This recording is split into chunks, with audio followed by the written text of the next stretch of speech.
झारखंड के सबसे बड़े ग्रुप ऑफ हॉस्पिटल्स यानी कि क्यूरेस्टा ग्रुप ऑफ हॉस्पिटल्स में डॉक्टर संजय कुमार जो एक रिनाउंड न्यूरो सर्जन हैं, उन्होंने आज क्यूरेस्टा ग्रुप ऑफ हॉस्पिटल्स का दामन थामा है। हमारे साथ डॉक्टर संजय कुमार है। सर, आपका बहुत बहुत शुक्रिया समय नमस्कार। नमस्कार और आप सभी लोगों को शुभकामनाएं। सर, सबसे पहले तो आपसे ये बात जानना चाहूँगा कि न्यूरो सर्जन हैं आप, और न्यूरो की बीमारियों को लेकर के किस तरीके से आजकल बहुत ज़्यादा केसेस आते हैं, आपके पास भी आते होंगे, दूसरे डॉक्टर्स के पास भी आते होंगे। तो हमारी रहन सहन में क्या कुछ गड़बड़ी है, या फिर हम ठीक तरीके से अपना ध्यान नहीं रख पा रहे हैं, क्या वजह है? ये सभी चीज़ों का मिश्रण ही वजह है। एक तो सबसे ज़्यादा जब न्यूरो की बीमारी की बात आप करते हैं तो दो प्रकार के पेशेंट्स जो सबसे ज़्यादा किसी भी अस्पताल में जाते हैं वो है ब्रेन स्ट्रोक, या लकवा लोग बोलते हैं, ब्रेन हैमरेज बोलें, ब्रेन अटैक नया शब्द इस्तेमाल की जाती है पूरे विश्व में। और दूसरी है रोड ट्रैफिक एक्सीडेंट में हेड इंजरी या स्पाइन इंजरी, ट्रॉमा और स्ट्रोक। ये दो पेशेंट सबसे ज़्यादा आते हैं। इसके अलावे जब पेशेंट्स होते हैं जो इमरजेंसी नहीं होती, ये दोनों इमरजेंसी हैं, और जो इमरजेंसी नहीं होते हैं और किसको ये समस्या से परेशानी नहीं है, वो है सिर दर्द। सिर दर्द का कारण ढूंढना अपने आप में एक बहुत बड़ा सिर दर्द है डॉक्टरों के लिए। और हेडेक जिसे बोलते हैं, कोई उसे माइग्रेन की संज्ञा देते हैं, टेंशन टाइप हेडेक है, या कभी कभी आपको सिर्फ आपके तनाव के कारण एक बार हेडेक हो जाएगी, लेकिन उसे न्यूरो की बीमारी नहीं बोलते। लेकिन जब ये आपको परेशान करता रहता है लगातार, एक मामूली सिर दर्द, तो आपको एक न्यूरो चिकित्सक के पास जाना पड़ता है, और वो आपको या तो दर्द निवारक गोलियां देंगे, या माइग्रेन बताएंगे, या फिर कुछ दवा ऐसा देंगे जो कि निरंतर रूप से सिर दर्द आती हो तो उसको रोके। और कभी सिर दर्द ज़्यादा हो गया तो उसको रोकने के लिए उस समय emergency medicine. So one is prevention and one is cure at that particular time. इसके अलावे ब्रेन के इन्फेक्शंस, मेनिंजाइटिस, टीबी, ब्रेन की टीबी, स्पाइन की टीबी, बोन और नर्व की टीबी साथ साथ। इसके अलावा ब्रेन ट्यूमर्स, ब्रेन में पानी होना, बच्चों में कभी कभी आप देखते होंगे सिर बड़ा हो जाता है, वो जन्मजात होता है। आगे चल के ब्रेन ट्यूमर्स हो जाती है। ब्रेन ट्यूमर्स के बारे में जो आपने सवाल पूछा, ये ब्रेन ट्यूमर्स कुछ तो फैमिली में चलती है, बहुत कम, बट हेरिडिटरी, बट बहुत बार इसके कारण की तो पता चलना निश्चित रूप से क्यों हुआ ये कहना बड़ा मुश्किल होता है। और इसके अलावे जैसे आपने हेड इंजरी मैंने आपको बताई दी, तो इसके अलावे अब जैसे पार्किंसंस बीमारी एज रिलेटेड है, ओल्ड एज में हो जाती है। भूलना, सेनाइल डिमेंशिया, एज के कारण भूलना, बहुत लोग भूल जाते हैं।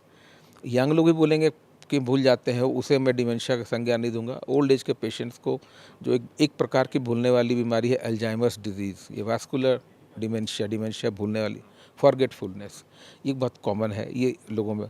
पार्किंसंस मैंने आपको बताई दी, चलते हाथ पर कंपन होना, या तो ये आम बीमारियां हैं न्यूरो की, जो बट इमरजेंसीज की जो मैंने बात की। और ख़ास करके मैं आपके माध्यम से बता ही देना चाहता हूँ कि जो ब्रेन स्ट्रोक होती है उसमें एक विशेष प्रकार का, कुछ पेशेंट्स ऐसे हैं जिसे आप 3 घंटे के अंदर अगर विशेष प्रकार के इंजेक्शन देते हैं तो जो खून की नली में रक्त का की थक्का की जमाव हो जाती है, उसको वो इंजेक्शन जाके गला देता है। जैसे आप बेसिन को साफ़ करने के लिए ड्रेनेक्स का यूज़ करते हैं, समझिए कि उसी तरह वो जाके गला दे, उस क्लॉट को क्लियर करके देते। ब्लड सप्लाई वापस ब्रेन को चली जाती है, और थोड़ी देर के लिए जो ब्लड सप्लाई बंद हो गई थी उसमें पुनः रक्त की संचार वापस आ जाने के कारण वो एरिया मरते मरते बच जाता है। लेकिन ये 3 घंटे के अंदर करना पड़ता है, ये जानकारी लोगों तक जानी चाहिए।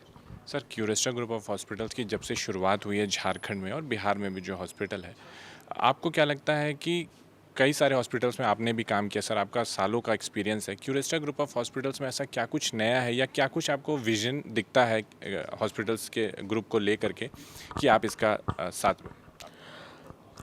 आ, आपने ऐसा सवाल पूछा कि ये हॉस्पिटल अभी बिहार झारखंड में है। इनके प्रोमोटर्स के अंदर मैंने वो विज़न देखा, वो कुछ कर पाना चाह रहे थे, कुछ चीज़ों की कमी उन्हें महसूस हुई। हम कुछ कर पाना चाहते हैं लोगों के लिए, उसके लिए मुझे रिसोर्सेज की उपलब्धता वहाँ दिखी, और ये विज़न दिखा कि आने वाले समय में हम बेस्ट टेक्नोलॉजी लेके ये हॉस्पिटल को पब्लिक के सामने लेके आएंगे, जिससे कि जो कुछ चीज़ें ऐसी है जिसके लिए छोटी छोटी चीज़ों के लिए लोगों को बाहर जानी पड़ती है वो न जाना पड़े। और सबसे इम्पोर्टेंट कि वो विश्वास हो कि हमारा पेशेंट अगर हमारे हॉस्पिटल के अंदर है, आईसीयू में है, वार्ड में है, तो वो ट्रस्ट की कोई ना कोई उसे देख रहा है। ये विश्वास पैसों से नहीं आती है, ये विश्वास निरंतर सेवा भावना से आती है।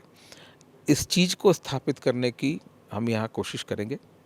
और ये जो विज़न मैच कर रहा था, इसके तहत हम लोगों की यहाँ पे आज मौजूदगी है।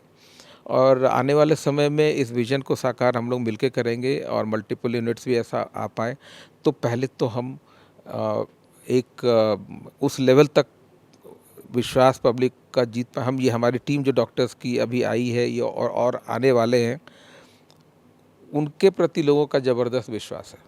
ये इस बात के लिए जाने जाते हैं कि हम बड़े से बड़े अस्पतालों में भी गरीब से गरीब व्यक्तियों के मरीजों के लिए मदद करने के लिए अस्पताल प्रबंधन से रिक्वेस्ट, गुहार सब करते हैं और कोशिश करते हैं कि जितना मदद हो सके मैं जितना ही बोल पाऊँगा, क्योंकि इसमें भी कहीं ना कहीं लिमिटेशन होती है। तो वो जो हम बड़े अस्पतालों में कर पाने में बहुत हद तक सक्षम थे, तो यहाँ पे अगर ये करेंगे तो ये अस्पताल तो निश्चित रूप से एक नई ऊंचाइयों को प्राप्त करेगा, क्योंकि इन्हीं चीज़ों की अपेक्षा एक आम व्यक्ति को अस्पतालों से है।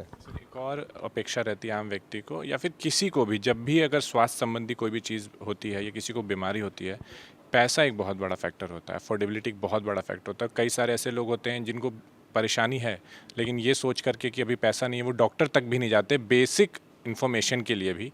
उस चीज़ को कैसे कोप अप करेंगे, उस चीज़ को कैसे टैकल करेंगे?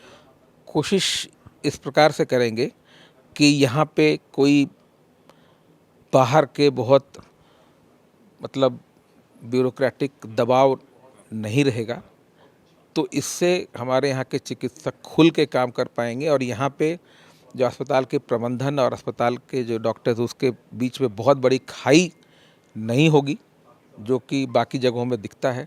सिस्टम्स और प्रोसेस काम को इजी करने के लिए होने चाहिए। सिस्टम और प्रोसेस और प्रोटोकॉल और रूल्स एंड रेगुलेशन के नाम पे ये खाई अगर बढ़ती हो तो इस खाई को कम करने के प्रयास सभी लोगों को करना चाहिए। ये बड़े अस्पतालों को भी करना चाहिए जो कॉरपोरेट के बड़े नाम हैं। सर, एक सवाल और मेरा ये रहेगा कि सोशल मीडिया या जो भी मीडिया है, वो आजकल उसके यूज़र्स बहुत ज़्यादा फॉल्स न्यूज़ भी कंज्यूम करते हैं related to medical cure and anything else. उस चीज़ को लेकर के कई सारे अवेयरनेस जो है वो लोगों तक, जो सही अवेयरनेस होती है वो लोगों तक नहीं पहुंच पाती है और घर में ही इलाज शुरू कर देते हैं। इन सारी चीज़ों को आप कैसे देखते हैं और आपका क्या कुछ योगदान रहेगा और क्या कुछ जनता से? गूगल डॉक्टर से बचना पड़ेगा लोगों को। गूगल या इंटरनेट या सोशल मीडिया से आप जानकारी प्राप्त करते हैं, वो अवेयरनेस तक ठीक है, इलाज के लिए नहीं है। और आपने ये सवाल पूछा है कि हमारा क्या योगदान रहेगा, तो मैं आपके माध्यम से ये मैं आज आपको बता दूं कि हमारे टीम को और इस अस्पताल के माध्यम से प्रिवेंशन पे मैं ज़्यादा जोर देना चाहूँगा और क्योर सही टाइम पे सही दाम खर्च में हो पाए, इस पे ध्यान रहेगा। प्रिवेंशन इसलिए क्योंकि बीमारी बहुत बड़ी हो जाए तो समय, प्रयास और खर्च तीनों ज़्यादा लगता है। लेकिन हम प्रिवेंशन में हो या अर्ली स्टेज में स्क्रीनिंग प्रोसेस, स्क्रीनिंग प्रोग्राम्स हो, इसमें पकड़ में आ जाए तो इलाज में समय, खर्चा और प्रयास तीनों कम रहेगा। मैं कोशिश करूँगा कि अपने जो क्लिनिकल टीम है वो ऐसे अवेयरनेस प्रोग्राम्स की छोटी छोटी इंफॉर्मेशन सोशल मीडिया पे अपने अस्पताल के तरफ से हम जारी करेंगे जो कि लोगों तक पहुँचे और उनका भरोसा अगर हमारे अस्पताल पर रहेगा तो हम जो कंटेंट देंगे कि हाँ ये करना चाहिए, छोटे छोटे टिप्स इसकी हो सके तो आपके माध्यम से, सोशल मीडिया के माध्यम से हम देंगे। और जैसे मैंने कहा, मैं हमेशा विश्वास करता हूँ कि I want medical empowerment of a common man. ये बीच में कोई ना रहे। तो जब डायरेक्ट संवाद हेल्थ केयर प्रोवाइडर और हेल्थ केयर सीकर के बीच में होगा और ये संवाद के बीच में खाई जितनी कम होगी उतनी जल्दी त्वरित कार्रवाई होगी एंड अर्ली इंटरवेंशन होगा, नुकसान पेशेंट्स का कम होगा, जल्दी इलाज होगा तो कम खर्च में इलाज होगा। इलाज महंगा ज़्यादा हॉस्पिटल स्टे के कारण होता है। एक कोई काम हॉस्पिटल में 3 दिन में अगर हो सकता है उसे आप 6 दिन में करेंगे तो आपका खर्च निश्चित रूप से बढ़ सकता है। इस चीज़ को, this is called smart management. इसी चीज़ को कुछ अच्छे अस्पताल, प्राइवेट अस्पताल कर पाते हैं और बहुत सारे प्राइवेट अस्पताल हैं जो नहीं कर पाते हैं, नहीं करना चाहते हैं। ये अपनी अपनी मानसिकता या उनकी कुछ मजबूरी रही होगी, बट कोशिश हर एक लेवल पे सब लोग यही करना चाहते हैं और मेरी गुजारिश है उनको करनी चाहिए कि ये ट्रस्ट फैक्टर बिल्ड करें। मैं सभी अस्पतालों से ये उम्मीद करता हूँ कि वो ट्रस्ट फैक्टर, ट्रस्ट डेफिसिट ना रहे, इसको पूरी करने की आवश्यकता है और इस हॉस्पिटल से मैं ये पूरी करने की कोशिश करूँगा। ये हमारा प्रयास है, ये जर्नी की शुरुआत है। हम देखते हैं ऊपर वाले के आशीर्वाद से और लोगों का सपोर्ट, समर्थन से हम कितना कर पाते हैं। ये हमारे लिए भी चैलेंज है, इस चैलेंज को हम एक्सेप्ट करके आगे बढ़े हैं। हमारी जो पिछली जितनी भी एक्सपीरियंसेस हैं बड़े से बड़े हॉस्पिटल में, और उन सब चीज़ों की जो हमारी नॉलेज है, लोगों की जो हमने वहाँ परेशानी देखी है, उन सब चीज़ों को मैंने नज़दीक से महसूस किया है। उन सब चीज़ों का निराकरण यहाँ करने की कोशिश करेंगे। अगर ये कर पाएँ तो मैं बहुत खुश हूँगा। बहुत बहुत शुक्रिया सर हमसे बात करने का। तो आपने डॉक्टर संजय को सुना जिन्होंने सबसे ज़्यादा एक चीज़ पे फोकस किया है, वो है मेडिकल एम्पावरमेंट ऑफ ह्यूमन, और जिस तरीके से जो पेशेंट होता है और जो डॉक्टर होते हैं उनके बीच का जो गैप है वो कितना से कम हो सके, ताकि जो मरीज़ है उसको समय रहते और कम खर्चे में अफोर्डेबल प्राइस पे उसको वो उसका उपचार मिल सके। फिलहाल कैमरा पर्सन नवल के साथ सुमित रॉय, समाचार प्लस, रांची।